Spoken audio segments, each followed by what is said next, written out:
tidak substansi. Pertemuan boleh pertemuan dengan siapapun, kepada pengusaha siapapun. Yang penting adalah bukan untuk masalah dukung mendukung. Kan tidak ada fee, tidak ada amplop, tidak ada apa-apa, gitu ya. Jadi semata-mata untuk kepentingan nasional, kepentingan investasi di Indonesia dalam situasi ekonomi lagi sulit seperti sekarang. Itu. Kemudian tadi satu lagi soal fasilitator. Kalau fasilitator dalam arti ikut melakukan mengarrange, mengontak, saya kira itu ada benarnya. Ketua DPR juga ada koneksi, ada komunikasi dengan orang-orangnya, ya, dengan Donald Trump. Kemudian Pak Haritanu tentu saja sebagai juga bagian yang selama ini sudah berhubungan dan juga secara usaha, saya kira hal yang biasa. Itu betul.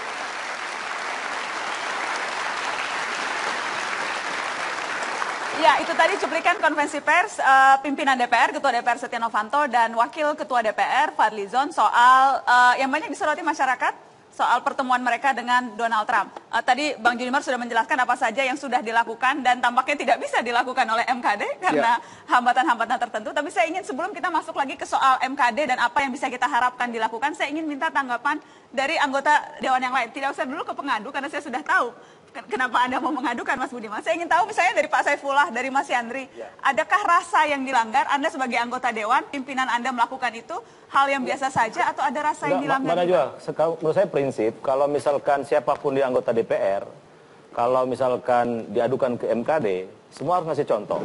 Harus datang, memberikan keterangan sejelas-jelasnya, tidak boleh tidak datang, itu kan sebagai contoh. Apalagi ini pimpinan. Menurut saya sih nggak usah takut.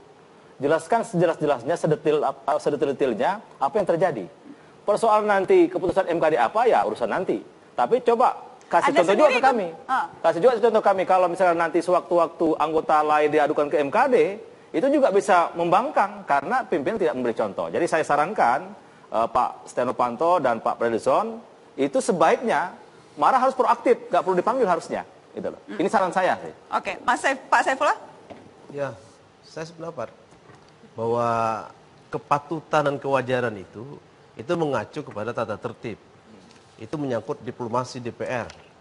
DPR bisa melakukan upaya-upaya tertentu di luar negeri untuk menunjang apa yang sudah disepakati dan atau kepentingan nasional yang telah dilakukan oleh pemerintah. Misalnya, kita sedang tertekan rupiah oleh dolar Amerika. Kalau dia datang ke sana, kemudian Donald Trump itu buat duit ke sini, sekian miliar US dollar, sehingga dolar ini menjadi stabil, rupiah menjadi stabil, maka itu pantas untuk dipuji. Tapi kalau sekedar menghadapi apa yang disebut dengan sejenis kampanye, itu menurut saya kurang patut dan tidak wajar. Jadi Mbak Najwa, saya mau komentari begini. Tuhan tidak pernah tidur. Ingat tanggal 15 Agustus. Para pimpinan itu melakukan jebakan Batman kepada Pak Jokowi. Beliau menjadi presiden karena kehendak Tuhan. Jebakan apa Batman itu apa, jebakan Batman-nya? Acara baru selesai dibawa ke belakang, dibujuk Teken 7 prasasti. 7 proyek DPR. Proyek DPR. Tapi inilah, aku bangga lihat Pak Jokowi. Dia tidak bisa kena jebakan Batman, dia menghindar. Jadi tidak bangga Pak SBY lagi sekarang? Bukan, kalau kasus ini. Ya, kasus ini. Oh, kalau Pak SBY aku tetap bangga. Oh, tetap bangga. Oke, jelas. Ya itu. Ya. Oke. Sudah itu, saya bilang Tuhan tidak pernah tidur. Oke. Saya orang hukum. Baru saya tahu, hukum karma itu ada. Terlalu jauh, Bang. Kenapa? Masa ini hukum karma? Hukum karma. Mau Novanto ngomong apa, Fadlizon ngomong apa, Fahri Hamzah membela dari Indonesia ngomong apa, mereka kena jebakan Batman Donald Trump. Dibalas. Baik. Dibalas mereka. Bayangkan, kami nggak tahu. Kami tahunya, ada rame-rame. Mau keluar nggak bisa. Itulah jagonya Donald Trump. Jagonya Donald Trump. Belum lagi si HT itu. Ada proyek dari Sukabumi. Baik. Kita akan break. Setelah ini saya akan minta tanggapan dari fraksi Partai Gerindra, Pak Martin Huta Barat. Apa komentarnya? Saya harus meminta komentarnya untuk membela Fadlizon tentunya setelah pariwara berikutnya. pariwara berikut.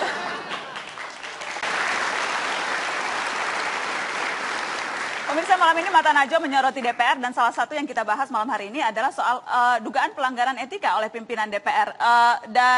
Saya harus nyatakan sekali lagi bahwa seluruh pimpinan DPR sudah kami undang, tapi keseluruhannya berhalangan untuk hadir. Satu sudah menyatakan bersedia hadir, tapi kemudian membatalkan kehadirannya. Saya harus jelas supaya tidak kemudian disangka kita hanya membicarakan satu pihak. Atau wakil beliau, Pak Martin Huta Barat dari fraksi Partai Gerindra. Apakah bisa diasumsikan karena sesama fraksi jadi Anda bisa membela wakil pimpinan DPR yang kebetulan juga fraksi Gerindra? Saya kira saudara Setia Novanto dan saudara Fadli itu adalah pimpinan kita, ketua DPR. Mereka sudah lebih tahu, pantas menilai tindakannya itu bertentangan dengan kode etik kita atau tidak. Dan saya kira Mahkamah Konstitusi sudah akan memanggil ya. Mahkamah Kehormatan Dewan akan memanggil mereka dan disitulah mereka akan menjelaskan. Dan saya kira kalau dari penjelasan yang kita dengar lewat konferensi pers tidak merasa melanggar etika, Pak Martin. Kalau menurut Anda melanggar atau tidak? Janganlah saya menjawab mereka. Biar mereka menjawab diri mereka sendiri. Pendapat Anda sebagai individu anggota DPR yang juga tentunya dipilih langsung oleh rakyat. Kelihatan dari wajahnya. Saya kira ke depan jangan lagi lah.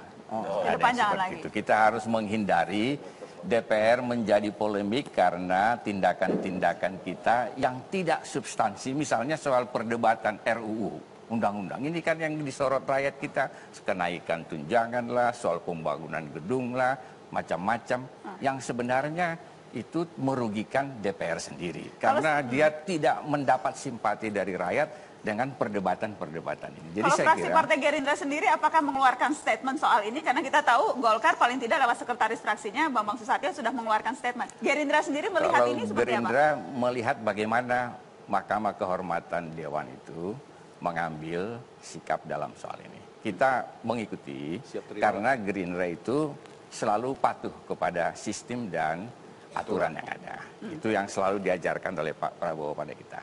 Pak Martin, karena ngomong Pak Prabowo, lihat kelakuan Fadli John, Pak Prabowo tuh galau nggak? Ini kan saya tidak berhak Ini menjawab. mancing atau?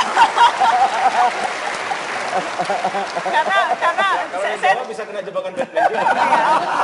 Saya paham kenapa Bang Ruhut bertanya seperti itu karena kemudian pemberitaan yang ramai juga sempat terdengar bahwa Ketua Umum Partai Gerindra Prabowo marah terhadap kepada Fadlizon, betulkah itu?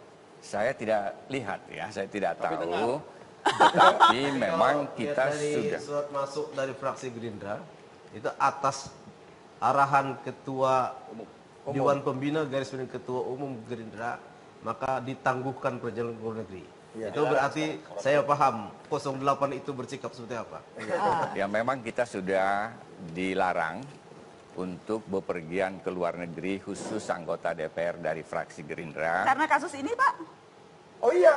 Pemicunya. Iya. Enggak, kenapa saya katakan, ya, apa yang dikatakan abang saya benar. Jadi saya kebetulan pansus merek. Ya, kita ada yang ke Korea, ada yang ke Italia. Ini jenderal polisi loh, Weni Warau. Dia curhat sama saya. Aduh bang, ini gara-gara Fadli John.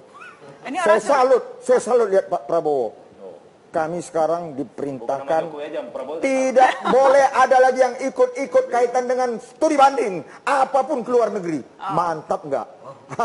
Memang Fadli John ini aduh. Baik.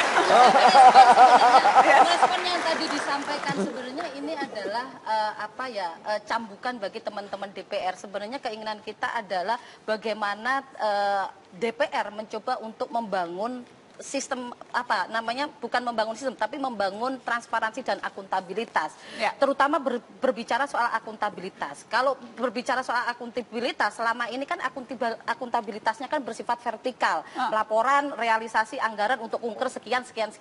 Tetapi kan kita menunggu bagaimana sebenarnya akuntabilitas secara horizontal yaitu pertanggungjawaban kepada publik. Karena ini kan dan ini yang selama ini tidak pernah ada begitu loh. Selain berbicara soal transparansi di tingkatan internal saja sudah bobrok, bagaimana mencoba untuk membangun transparansi di tingkatan publik begitu, apalagi soal akuntabilitas. Jadi gitu seharusnya kasus ini bisa jadi pelajaran banyak. Pelajaran banyak sebenarnya. Baik, dan kita akan break, nanti kita lanjutkan. Apakah kita masih bisa berharap pada Pak Junimar Girsang dan teman-temannya di MKD, kalau kemudian tadi memanggil sekjen saja, sekjennya tidak mau? Kita akan bahas apa yang akan terjadi setelah pariwara berikut.